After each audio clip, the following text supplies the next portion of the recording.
Hello everyone, CGPSC ABCD में फिर से आप सभी का स्वागत है। अगर आप हॉस्टल वार्डन की तैयारी कर रहे हैं तो ये टॉपिक आप सभी के लिए बहुत ज़्यादा इम्पोर्टेंट होने वाले हैं। अगर आप हॉस्टल वार्डन की तैयारी कर रहे हैं और उसका सिलेबस को बहुत अच्छे से देखा है तो सिलेबस में आप सामान्य ज्ञान वाले पोर्शन में जाएंगे तो आपको पता चलेगा एक अलग से टॉपिक है जिसमें 4 नंबर के 4 क्वेश्चन जो है आपसे पूछे जाएंगे। वो होता है शारीरिक शिक्षा, शैक्षणिक अधिनियम, इन सारे चीज़ों से क्वेश्चन जो है 4 नंबर के पूछे जाएंगे। शैक्षणिक अधिनियम के वीडियोस अवेलेबल हैं और भी कई सारे वीडियोस अवेलेबल हैं। और शारीरिक शिक्षा और योग से संबंधित भी इससे पहले मैंने 2 वीडियोस जो है ऑलरेडी अपलोड कर दिया है। ठीक है, तो योगा और आसन जो कि शारीरिक शिक्षा और योग से संबंधित होते हैं उसका ये वीडियो नंबर 3 है, जो कि बहुत ही ज़्यादा इंपॉर्टेंट क्वेश्चंस का इनमें मैंने यहाँ पे एक संग्रह रखा है। ठीक है, तो पूरा वीडियोस को आप जरूर, तीनों वीडियो को आप देखिएगा। मैं तो ये आपको सजेस्ट करूँगा, ठीक है, जरूर देखिएगा, क्योंकि ऐसे ही प्रश्न एग्जाम में पूछे जाते हैं। चैनल में अगर आप नए हैं तो हमारे चैनल को सब्सक्राइब जरूर कर लें, वीडियो अच्छा लगे तो लाइक करें और अपने दोस्तों के साथ शेयर जरूर करें। चलिए इस वीडियो की शुरुआत करते हैं।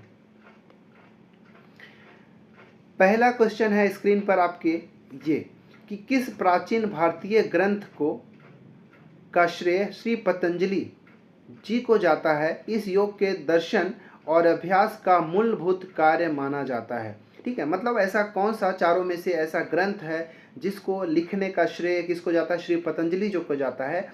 ये प्रश्न जो है शायद मैं पहले भी कराया हूँ, लेकिन ये बहुत ज़्यादा इंपॉर्टेंट हो जाता है क्योंकि इसमें थोड़ा सा मैं और भी एड ऑन करूँगा जिसको आपको ध्यान रखना चाहिए।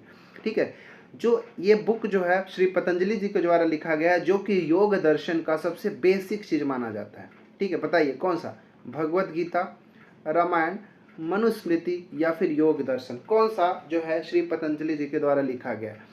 भगवत गीता तो आप जानते हैं श्री वेद व्यास जी के द्वारा लिखा गया है।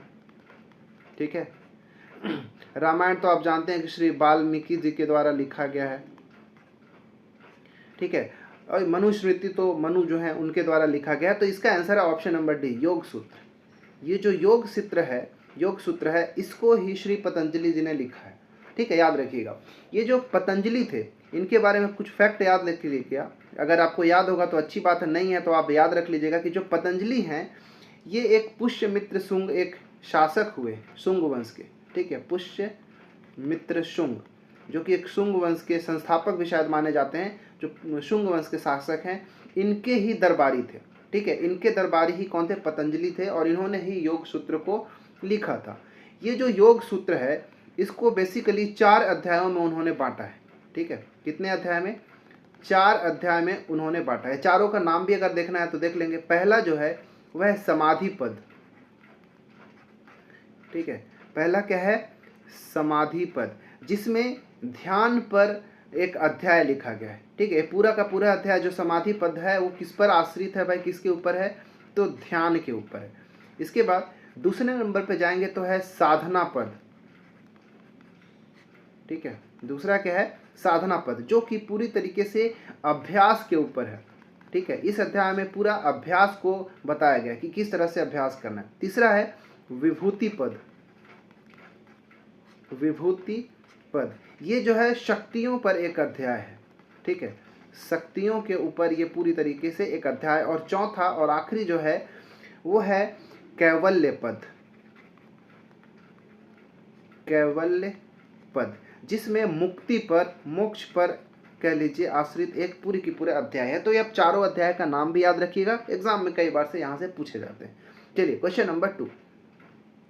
क्वेश्चन नंबर 2 भी एक बहुत ही ज़्यादा इम्पॉर्टेंट क्वेश्चन है, इसको ध्यान से पढ़िएगा। प्रश्न है कि आध्यात्मिक ज्ञान प्राप्त करने के तरीके के रूप में योग का कौन सा रूप निस्वार्थ कर्म और कर्तव्य पर जोर देता है। भक्ति योग, कर्म योग, राजयोग और ज्ञान योग। ठीक है, पुराने वीडियो में मैं सभी योग के बारे में भी क्वेश्चंस लाया हूं, आप जरूर देखिएगा, प्रश्न वहां से पूछे जाते हैं। ठीक है, पूरी तरीके से आप देखेंगे तो जो योग है उनको कई तरीके से रूप में बांटा जाता है, लेकिन वो बेसिक जो है ये 4 है। 4 रूप में योग को बांटा जाता है, भक्ति योग के रूप में, कर्म योग, राजयोग और ज्ञान योग में। ठीक है, तो आपसे यही पूछा है कि चारों में से कौन सा ऐसा योग है या फिर योग का कौन सा ऐसा रूप है जो निस्वार्थ कर्म और कर्तव्य पर जोर देता है। तो इसका आंसर है ऑप्शन नंबर बी, ये कर्म योग। ठीक है, जो पूरा गीता है ना, गीता में जो उपदेश दिए हैं भगवान कृष्ण ने, वो पूरा का पूरा कह लीजिए कि कर्म योग पर ही आधारित है। ठीक है। ये कर्म योग ही कहता है कि किसी भी कार्य को निस्वार्थ रूप से करना चाहिए, फल की चिंता किए बिना। ठीक है। कर्मण्येवाधिकारस्ते मा फलेषु कदाचन, ये जो आपने ये श्लोक को पढ़ा होगा, ये इसी चीज़ को इंगित करता है। ये कर्म योग को ही ये प्रदर्शित करता है कि आप किसी भी कर्म को करते हैं तो आप फल की चिंता बिल्कुल मत करें, आप बस कर्म को निस्वार्थ रूप से करते रहें। ठीक है। तो इसका आंसर था ऑप्शन नंबर बी, आपको याद रखना है। ठीक है। ओके, क्वेश्चन नंबर 3 है कि योग का अर्थ मन की समता को बनाए रखना है। ठीक है। जिसे कार्य के कुशल निष्पादन के लिए खाली स्थान के रूप में माना जाता है। कर्मशु कौशलम, समत्वम, पुरुषव या फिर दुख संयोग योग, किस रूप में जाना जाता है कुशल निष्पादन के लिए? किसी भी कार्य को कुशल निष्पादन के लिए खाली स्थान के रूप में जाना जाता है, आपको बताना है। इसका आंसर है ऑप्शन नंबर सी, पुरुषव। ठीक है। यहाँ पे क्या होगा? पुरुषव हो जाएगा। अब पूरा सेंटेंस को एक बार पढ़ के देखिए। योग का अर्थ मन की समता को बनाए रखना है, जिसे कार्य के कुशल निष्पादन के लिए पुरुषव के रूप में जाना जाता है। ठीक है। इस चीज़ को आपको याद रखिएगा। जो भगवत गीता में भी योग को क्या कहा गया है इसको समझिएगा। एक यहाँ पे से एक श्लोक छोटा सा लिखता हूँ कि भगवत गीता में योग को समत्वम योग उच्यते। मैं यहाँ पे लिखता हूँ, समत्वम योग उच्यते। योग के बारे में ये श्लोक जो है लिखा गया है यहाँ पे। ठीक है। समत्वम योग उच्यते के रूप में परिभाषित किया गया भगवत गीता में योग को। ठीक है। जिसका अर्थ होता है मन की समता। इसका अर्थ क्या होता है? मन की समता। ये जो सेंटेंस मैंने यहाँ पे बताया, समत्वम योग उच्यते का अर्थ क्या होता है? मन की समता। और जो हमारा ये योग शब्द है, एक्चुअली ये किस भाषा से लिया गया है? तो संस्कृत भाषा से योग को लिया गया। और जो योग है एक्चुअली में यूज शब्द से बना हुआ है। ठीक है। किस शब्द से बना हुआ है? यूज शब्द से बना होता है, जिसका अर्थ क्या होता है? जिसका अर्थ होता है जुड़ना, या फिर कह लीजिए कि एकजुट होना। ठीक है। याद रखिएगा। ठीक है। तो इसका आंसर था ऑप्शन नंबर सी, पुरुषव। चलिए क्वेश्चन नंबर 4। क्वेश्चन नंबर 4 है कि किसने कहा है कि योग किसी व्यक्ति के विकास को एक ही जीवन या कुछ माह या किसी व्यक्ति के शारीरिक अस्तित्व के कुछ घंटों में संकुचित करने का एक साधन है? मतलब योग एक ऐसा साधन, मतलब किस व्यक्ति ने ऐसा कहा है कि योग एक ऐसा साधन है जिसमें किसी व्यक्ति के संपूर्ण जीवन को, के विकास को या फिर कुछ माह के विकास को शारीरिक अस्तित्व के कुछ घंटों में ही संकुचित किया जा सकता है? किसने कहा है? रविंद्रनाथ टैगोर ने, बुद्ध ने, स्वामी विवेकानंद ने या फिर महात्मा गांधी ने? किसने कहा है? ठीक है। इसका आंसर है ऑप्शन नंबर सी। ये पूरे तरह के जो कथन है वो किसका कथन है भाई? तो स्वामी विवेकानंद जी का कथन है। ठीक है। स्वामी विवेकानंद जी का कथन है, आपको पता होना चाहिए। ठीक है। ये जो स्वामी विवेकानंद है, इनके अनुसार योग एक ऐसा अनुशासन होता है। इन्होंने योग को अनुशासन के रूप में बताया कि योग एक ऐसा अनुशासन होता है जो मनुष्य को वास्तविकता या फिर ईश्वर से जोड़ता है। ऐसा उन्होंने योग को परिभाषित किया है। ठीक है। क्या बोले हैं उन्होंने? कि योग एक ऐसा अनुशासन है जो मनुष्य को रियलिटी यानी कि वास्तविकता या फिर ईश्वर से जोड़ने का कार्य करता है। ठीक है। आप सभी को पता ही है कि जो रामकृष्ण मिशन है, ठीक है, रामकृष्ण मिशन, इस रामकृष्ण मिशन का भी स्थापना स्वामी विवेकानंद ने ही किया था। कब किया था? तो ये डेट भी याद रखिएगा, 1 मई 1897 को रामकृष्ण मिशन की स्थापना स्वामी विवेकानंद के द्वारा। कहाँ? तो कलकत्ता के पास। ठीक है। कलकत्ता में एक मठ है, वेलूर मठ। ठीक है। कलकत्ता में वेलूर मठ में रामकृष्ण मिशन की इन्होंने स्थापना किया था, जिसका लक्ष्य ही क्या था? इस रामकृष्ण मिशन का जो लक्ष्य है वो कर्म योग पर ही आधारित है। ऐसा नहीं है कि आप केवल तपस्या करने के लिए बैठ गए हैं, आप कर्म करते रहिए बिना फल की चिंता किए हुए, और इसी योग पर आधारित है रामकृष्ण मिशन। इसका आंसर था ऑप्शन नंबर सी। ठीक है। चलिए चलते हैं आप क्वेश्चन नंबर 5 की ओर। क्वेश्चन नंबर 5 है कि योग का क्या अर्थ होता है? एक व्यायाम मात्र है, स्वयं को विचलित करने की एक विधि है, वास्तविकता से पलायन है, या फिर स्वयं को ऊपर उठाने की एक प्रक्रिया है? एक बहुत ज़्यादा आसान प्रश्न है, लेकिन एक इम्पॉर्टेंट प्रश्न है। ऐसे प्रश्नों को थोड़ा सा आप कॉमन सेंस लगा के आंसर दे सकते हैं। ठीक है। क्योंकि योग का केवल व्यायाम करना है, केवल एक्सरसाइज करना ही योग नहीं होता है। हम गलत सेंस में ले जाते हैं कि चलो योगा करते हैं। योगा करते हैं मतलब केवल हम अपने शरीर को व्यायाम दे रहे हैं, वो कराएं, बस वही योग नहीं है। याद रखिएगा, योग एक बहुत बड़ी चीज़ है। ठीक है, मतलब जिसमें पूरा किसी व्यक्ति के जीवन को साकार किया जा सकता है, आध्यात्मिकता से जोड़ा जा सकता है, ठीक है, मोक्ष की प्राप्ति किया जा सकता है। तो योग एक केवल व्यायाम मात्र नहीं है। और योग स्वयं को विचलित करने का तरीका, ये तो ऑप्शन नंबर सबसे खराब ऑप्शन यही है, ठीक है। वास्तविकता से पलायन, क्या हमको योग रियलिटी से भागने की बात करता है? तो नहीं, ये तीनों ऑप्शन तो आप ऐसे ही eliminate. Option number D is the right answer. योग का अर्थ होता है स्वयं को ऊपर उठाने की प्रक्रिया, ठीक है, याद रखिएगा। पतंजलि जी के अनुसार, पतंजलि ने क्या कहा है कि जो योग है वो इंद्रियों कह लीजिए, या फिर हमारा जो स्थूल शरीर होता है, ठीक है, इंद्रियों, स्थूल शरीर हो गया, या हमारा जो सूक्ष्म मन है, ठीक है, सूक्ष्म मन हो गया, बुद्धि हो गया, और जो अहंकार है, ये सभी तरह की जो मनुष्य की वृत्तियां होती है, जो मनुष्य की जो प्रकृति होता है, इन सभी को नियंत्रण करने का एक माध्यम है, ठीक है। क्या बोला है? पतंजलि जी ने कहा है कि जो योग है वो इंद्रियों, स्थूल शरीर, सूक्ष्म मन, बुद्धि, अहंकार, इन सभी तरह के जो मनुष्य की मानसिक जो प्रवृत्ति है, इन सभी को कंट्रोल करने का, नियंत्रित करने का एक माध्यम है, जिससे मनुष्य जो है पूर्णता को प्राप्त कर सकता है, ठीक है, पूर्णता को प्राप्त करके एक आध्यात्मिक रूप से एक अध्यात्म की ओर बढ़ सकता है, ठीक है। हालांकि कई लोग, केवल ये भी हमको समझ लेना सही नहीं है कि योग एक आध्यात्मिक मार्ग है, ये भी आप नहीं कह सकते। सभी तरीके से पूर्णता प्राप्त करने का एक जरिया है योग, याद रखिएगा।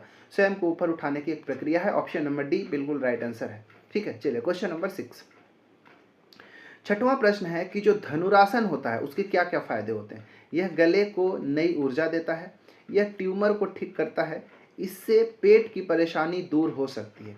तो ऐसे प्रश्न भी पूछे जाएंगे। कई सारे जो आसन है, उन आसन से करने में क्या फ़ायदा होती है, शरीर के किस अंग पे प्रभाव पड़ता है, ये सारे प्रश्न भी कई बार से पूछे जाते हैं, ठीक है। तो इसका आंसर क्या होना चाहिए? तो जो धनुरासन है, इसमें गले को एक नई ऊर्जा भी मिलती है, सही होगा। ट्यूमर को भी ठीक कर सकता है और पेट की परेशानी को भी दूर कर सकता है। ऑप्शन नंबर बी इसका राइट आंसर है। ये धनुरासन है। इसके अलावा और क्या काम कर सकता है? तो इसके अलावा अगर किसी को कोई चिंता होता है, बहुत स्ट्रेस में रहता हो, चिंता है, स्ट्रेस है, तनाव है, या फिर थकान है, ठीक है, थका हुआ पूरा शरीर है, तो इन सभी से भी हमारे शरीर को राहत मिलता है। साथ ही साथ अगर शरीर, ये साथ ही साथ हमारे शरीर को कोमल और लचीला भी बनाता है, ठीक है, याद रखिएगा। तो धनुरासन के कई तरह के फायदे। चलिए क्वेश्चन नंबर 7वां, प्रश्न क्रमांक 7 है कि समुद्री ध्वनि या तरंगों की ध्वनि की नकल करने के बारे में कौन सा प्राणायाम है? मतलब ऐसा कौन सा प्राणायाम, इंपॉर्टेंट प्रश्न हो सकता है, ऐसे प्रश्न पूछ लेते हैं कि ऐसा कौन सा प्राणायाम है जिसमें समुद्र की ध्वनि और तरंगों की ध्वनि को नकल करने के लिए किया जाता है, उस तरीके से किया जाता है। कपालभाति प्राणायाम, शीतली प्राणायाम, उज्जयी प्राणायाम, या फिर दीर्घया प्राणायाम, कौन सा? तो इसमें बाकी जो कपालभाति, शीतली, दीर्घया, ये सब प्राणायाम है, इनके बारे में मैं ऑलरेडी जो है पुराने जो वीडियोस हैं उसमें मैं कर चुका हूँ। इससे पहले मैंने बताया कि 2 वीडियो जो है ऑलरेडी अपलोड किया हूँ। अगर आपने नहीं देखा है तो जाके ज़रूर देखिएगा, ठीक है। तो ये जो है समुद्री ध्वनि और तरंगों की नकल करने की बात किस प्राणायाम में की जाती है, आपको बताना है। इसका आंसर है ऑप्शन नंबर सी, जो उज्जयी प्राणायाम है, इसमें इस तरह की नकल की जाती है। एक्चुअली में जो उज्जयी शब्द होता है ना, ये जो उज्जयी शब्द है, इसका अर्थ ही क्या होता है? समुद्र होता है, ठीक है। इस उज्जयी शब्द का अर्थ ही क्या होता है? समुद्र होता है। और उज्जयी प्राणायाम के अंदर क्या ये एक्चुअली में श्वास, मतलब सांस लेना और छोड़ने के ऊपर निर्भर करता है, ठीक है। इसमें श्वास लिया और छोड़ा जाता है, किससे? नाक से, नाक के प्रयोग से, ठीक है, याद रखिएगा। और ये जो उज्जयी प्राणायाम है, इसके कई तरह के लाभ हैं। जैसे ये तंत्रिका तंत्र और मस्तिष्क को भी शांत करने का काम करता है, ठीक है। तंत्रिका तंत्र हो गया, मस्तिष्क हो गया, ठीक है, इसको शांत करने का काम करता है। साथ ही साथ अगर किसी को नींद अच्छे से नहीं आ रहा है, अनिद्रा की स्थिति है, उसमें भी ये बहुत अच्छे से काम करता है, ठीक है। अनिद्रा की स्थिति में काम करता है। किसी को अगर थायराइड है, जैसे हाइपर थायराइड वगैरह, ठीक है, किसी को अगर थायराइड है तो इस तरह का इसका प्राणायाम को किया जा सकता है, इससे अधिक लाभ मिलता है। मानसिक तनाव, दबाव, चिंता, इन सारी चीज़ों को भी दूर किया जा सकता है उज्जयी प्राणायाम के प्रयोग से। चलिए क्वेश्चन नंबर 8, 8वां प्रश्न है कि योग सकारात्मक स्वास्थ्य में कैसे सहायता करता है? क्या बोल रहा हूँ कि योग सकारात्मक स्वास्थ्य में कैसे प्रभाव करता है, कैसे सहायता करता है? यह भावनाओं के नियमन में सहायता करता है। योगाभ्यास चिंता और असुरक्षा को कम करता है। अब इसका विकल्प बताइए, एक और दो दोनों सही है, ना ही एक ना ही दो, केवल दो या फिर केवल एक। क्या इसका आंसर है? इसका आंसर है ऑप्शन नंबर ए, एक और दो दोनों को ही ये करता है। ठीक है, योग ऐसा एक प्रक्रिया है जिसमें भावनाओं को नियमन किया जा सकता है, कंट्रोल किया जा सकता है। ठीक है, साथ ही साथ चिंता और असुरक्षा की भावना जो होती है उसको भी ये कम करता है। इसका आंसर ऑप्शन नंबर ए बिल्कुल राइट आंसर हो जाएगा। चलिए क्वेश्चन नंबर 9। नवा प्रश्न है कि ध्यान के अभ्यास के लिए निम्नलिखित में से कौन सी दिशा निर्देश है? ठीक है, अगर ध्यान की अभ्यास करना है तो कौन से दिशा निर्देश की आवश्यकता होगी? कथन 1, ध्यान के अभ्यास के लिए एक शांतिपूर्ण, नीरव और शांत स्थान का चयन करना चाहिए। दूसरा, अपनी आँखों को धीरे धीरे बंद होने दें ताकि स्वयं के बारे में आंतरिक जागरूकता में प्रवेश कर सके। बताइए ये दोनों में से कौन कौन सा कथन सही है? तो ये दोनों के दोनों स्थिति जो है योग या फिर ध्यान के लिए आवश्यक होता है। ठीक है, ऑप्शन नंबर बी राइट है, एक और दो दोनों की स्थिति होनी चाहिए। ठीक है, चलिए प्रश्न क्रमांक 10। 10वां प्रश्न है कि आत्मा की सराहना के लिए 3 आदर्श मार्ग कौन कौन से हो सकते हैं? ठीक है, आत्मा की सराहना के लिए 3 आदर्श मार्ग कौन कौन से हैं? कर्मयोग, चित्त योग, भक्ति योग। ऑप्शन नंबर बी सत्य योग, चित्त योग, आनंद योग। ऑप्शन नंबर सी ज्ञान योग, भक्ति योग, कर्म योग। एंड ऑप्शन नंबर डी ज्ञान योग, सत्य योग या फिर चित्त योग। कौन सा इसका राइट आंसर होगा आपको बताना है। देखिए, आत्मा की सराहना के लिए हमने बताया कि जो योग है उसको 4 रूपों में बांटा गया था, 4 योगों में अलग अलग तरीके से बांटा गया था, जिसमें ऑप्शन नंबर सी सही है। ज्ञान योग, भक्ति योग और कर्म योग, ये 3 ऐसे आदर्श मार्ग होते हैं जिसका प्रयोग करके योग के माध्यम से आत्मा की सराहना, मतलब कह सकते हैं आप अपने जीवन को ऊंचाइयों तक ले जा सकते हैं, आप अपने आप को उठा सकते हैं, आप अपने आप को अध्यात्म से जोड़ सकते हैं, स्वस्थ बना सकते हैं। ये सभी क्रिया को किया जा सकता है। ठीक है, आत्मा की सराहना के लिए ये 3 आदर्श मार्ग होते हैं। ऑप्शन नंबर सी बिल्कुल राइट आंसर है। ठीक है, चलिए वीडियो को ज़्यादा लेंदी नहीं करते हैं, मात्र 11 क्वेश्चन ही इस वीडियो में लाया हूँ। इससे पहले के भी 3 वीडियो को जरूर देखिएगा। निम्न में से कौन सा विकल्प जो है असुमेलित है? असुमेलित विकल्प का चयन करना। और यहाँ पे बहुत अच्छे अच्छे फैक्ट यहाँ पे मिलेंगे, इसको आपको समझना है बहुत ध्यान से। जो कुछ भी यहाँ पे बता रहा हूँ आप नोट डाउन जरूर करिएगा कि यह हमारे द्वारा, ठीक है, यह हमारे द्वारा खाए जाने वाले भोजन से बनता है। अन्नमय कोश। बी है, इसमें रिफ्लेक्सिस और अंग शामिल हैं, रिसेप्टर्स और प्रभावकारी तंत्रिका तंत्र। प्राणायाम कोश। ठीक है, मतलब यहाँ से ये सुमेलित है क्या, यहाँ से ये सुमेलित है क्या? ऑप्शन नंबर सी है, यह व्यक्ति के शरीर में बैठा हुआ आत्मान का प्रतिनिधि करता है। आनंदमय कोश है क्या? ऑप्शन नंबर डी, यह किसी के व्यक्तिगत अस्तित्व के लिए आवश्यक व्यक्तिगत बुद्धिमत्ता का भंडार है। मनोमया कोश। अब बताना है कि इसमें से कौन सा जो है विकल्प सुमेलित नहीं है, आपको बताना है। ठीक है, बताइए क्या सही होगा। देखिए एक्चुअली में है क्या कि जो योग दर्शन है, थोड़ा सा आप समझिएगा पहले, यहाँ पे मैं लिखता हूँ। जो योग दर्शन है, इस योग दर्शन को अगर मानव शरीर के 3 भागों में से बना है, ऐसा कहते हैं। जो पतंजलि का योग सूत्र है उसमें यह बताया गया कि जो योग है ये योग दर्शन के अनुसार मानव शरीर के 3 अंगों से बना हुआ है। ये 3 अंग कौन कौन से होते हैं, किसके ऊपर डिपेंड करते हैं? तो एक होता है शारीरिक, दूसरे को कहते हैं एस्ट्र और तीसरे को कहते हैं करणीय। ठीक है, पहले तो इनको 3 भागों में बांटा गया, लेकिन जो ये 3 भाग हैं शारीरिक, एस्ट्र और करणीय, वापस से इनको 5 उपवर्गों में बांटा गया है। इसको पहले 3 वर्ग में बांटे, इसके बाद 5 उपवर्गों में इनको बांटा गया है। 5 उपवर्ग में। ये 5 उपवर्ग कौन कौन से हैं? तो एक है अन्नमय कोश, यहाँ पे आप जो देख रहे हैं ना अन्नमय कोश, ये है। दूसरा होता है मनोमय कोश, कहाँ गया ये मनोमय कोश, ये दूसरा हो गया। तीसरा होता है प्राणायाम कोश, ये हो गया। चौथा होता है आनंदमय कोश और एक 5वां होता है विज्ञानमय कोश। 5वां यहाँ पे नहीं है, मैं यहाँ पे लिखता हूँ। 5वां क्या है? विज्ञानमय कोश। ठीक है, ये 5 उपवर्गों में बांटा गया है। ठीक है। अब इसमें सुमेलित कौन सा नहीं है, तो याद रखिएगा ऑप्शन नंबर डी जो है ये सुमेलित नहीं है, याद रखिएगा ऑप्शन नंबर डी सुमेलित नहीं है। अब देखिए सुमेलित करता हूँ मैं, पहला बिल्कुल सही है, यह हमारे द्वारा खाए जाने वाले भोजन से बनता है, तो अन्नमय कोश, ये सही है।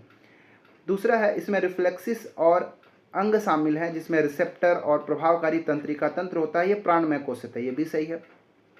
व्यक्ति के शरीर में बैठा हुआ आत्मान का प्रतिनिधि करता है, ये आनंदमय कोश कहता है, ये तीनों के तीनों सही है। ये ऐसे कोश हैं जो इससे संबंधित है, लेकिन किसी व्यक्तिगत अस्तित्व के लिए आवश्यक व्यक्तिगत बुद्धिमत्ता का जो भंडार होता है ये क्या होता है, तो याद रखिएगा ये होता है विज्ञानमय कोश।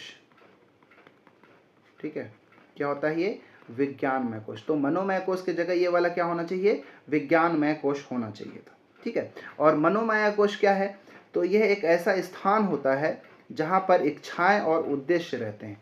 ये वाला जो कोश है ये इच्छाओं और उद्देश्य से संबंधित है, इच्छाओं और उद्देश्य से संबंधित है मनोमय कोश। तो ये सबको अब एक जगह नोट करके लिख लीजिएगा। तो इसमें हमने 11 प्रश्न देखा जो कि बहुत ही ज़्यादा इंपॉर्टेंट थे। इससे पहले के 2 वीडियोज़ को भी आप जरूर देखिएगा।